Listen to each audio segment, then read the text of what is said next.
dig into Shavasana, typically done at the beginning and the end of a practice. The variation or length of Shavasana will depend on how long your practice was. Typically, for an hour-long practice, 6 to 10 minutes is recommended for Shavasana. Now, we mostly take Shavasana in that corpse pose where we're laying flat on our back with those toes rolling to the side of our mat and those arms long beside us. There's several variations that we can take here. So simply coming in to that corpse pose, we can allow those little toes to roll to each corner of the mat.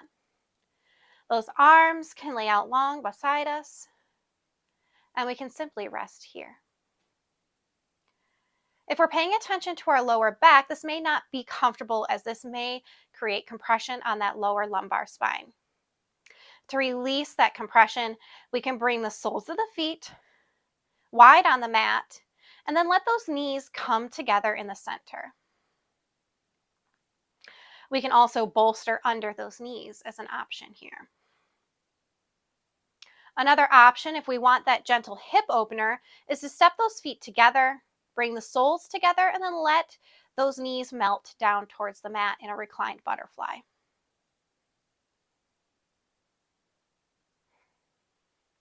Now, these are just some of the poses that we can take during our Shavasana. But what is it that we're supposed to be doing during this time?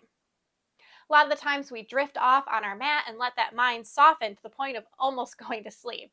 I've definitely done that a couple of times. But Shavasana is a time for all of our movements during our practice to settle into the body.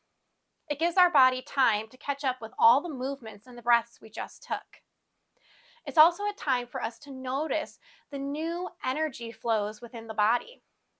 We might notice different sensations, such as different temperatures in different areas of the body, as well as other maybe tingling or buzzing sensations, depending on what we worked on in our practice. Shavasana is a time for us to soften our mind, bring quietness and stillness to both mind and body, but to still be aware of what's going on in the body. It's a time for us to reflect on our practice and again, let it all settle into both the mind and the body. So the next time you take your Shavasana, take notice of what you're feeling within the body. Take notice of how that practice felt and let yourself become a sponge. Sit there and marinate in all those beautiful movements you just did.